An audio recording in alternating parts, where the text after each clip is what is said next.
白果，白果，皇上，白果，是朕。这是哪里？臣不是在平行关吗？老人家，平行关已经是失守了，这里是灵丘地界。失守了。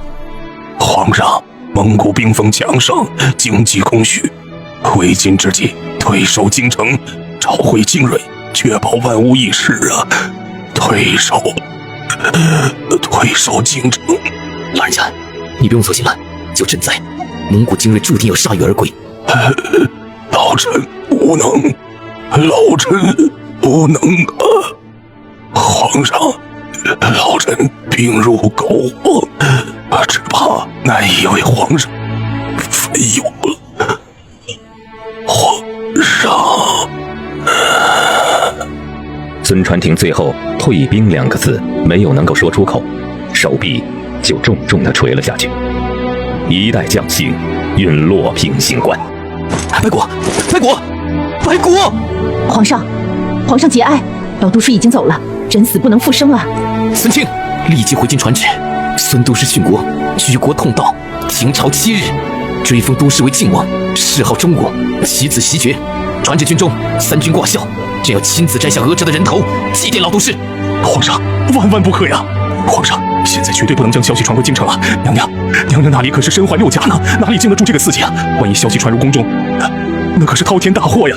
皇上，老都师殉国的消息还是暂时压住的好，为了娘娘母子的安全，真的不能让消息散开啊！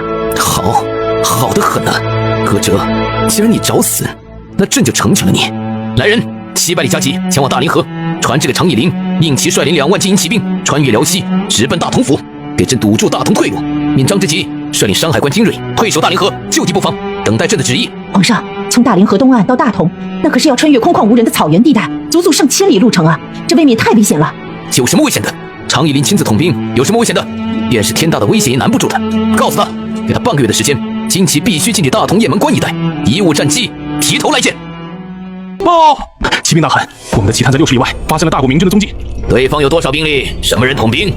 大汗，差不多有1万兵力左右，统军的好像是一个女子。女子？哎呀，大汗呐，看来这大明真的是没人了，竟然连娘们儿都派了出来统军了。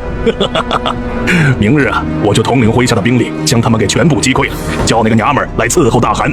多斯多，不要大意，女人又怎么了？10几年前，大明的那个秦良玉就是一介女流，听说用兵如神，麾下的百杆兵乃是大明罕有的劲旅。这个女人能够统领上万兵力，必定有着过人之处，小心为上。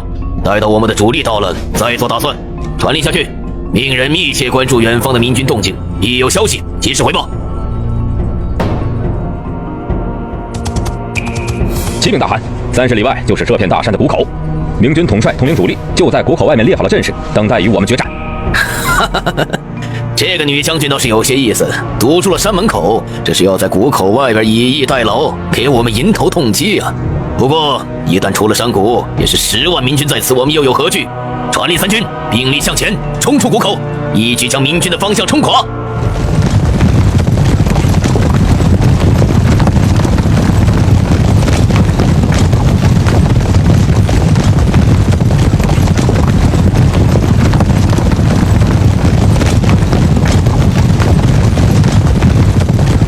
差不多了，不能放更多的蒙古精骑过去，否则一旦地雷不起作用，皇上那边的压力可就大了。杀！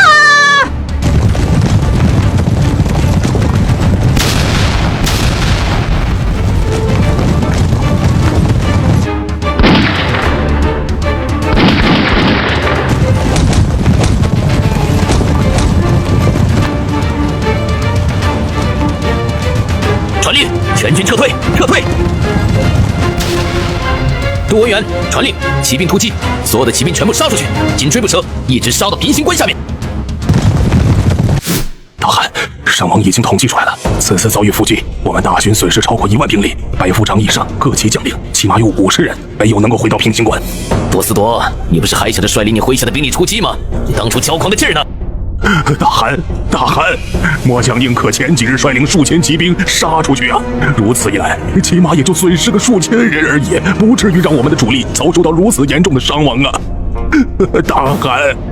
自从17年前林丹汗败亡，蒙古各部实力大不如前，直到现在，我们的实力都还没有恢复呢。这一次的伤亡更是让我们元气大伤，不知道要多少年方才能够恢复过来。闭嘴吧！都是你们这些人没用的！你们派出去刺探敌情的敌台都是吃羊粪长大的吗？废物！一个个都是废物！废物啊！大汗，经过4次参拜，我们的士气直接降落到了谷底啊！注定了我们要击入荆棘一带，会无功而返。莫不如我们直接退兵吧？放屁！我们已遭受了这么严重的损失，这个时候你让本汗退兵，那我们的损失岂不是白白损失了？难道你还指望我们能让满洲的多尔衮陪我们吗？走到了这一步，我们必须要杀入荆棘，将大明抢个精光，只有这样，方才能弥补我们的损失。可是，大汗，这支明军的战力不俗啊，比之我们最精锐的骑兵也不遑多让。如今我们士气低迷，怎么将这支明军击败？怕什么？本汗还有3万多兵力呢。铁木真的子孙没有一个临阵退缩的废物。大军暂时休整，7日之后，本汗会再度出击，要将这支明军一举全歼。多斯妥，你统领5000兵力返回山西，给我去抢掠。不管是哪一个城池，但凡能够抢到的，全部抢光、杀光、烧光。本汗要报仇，报仇！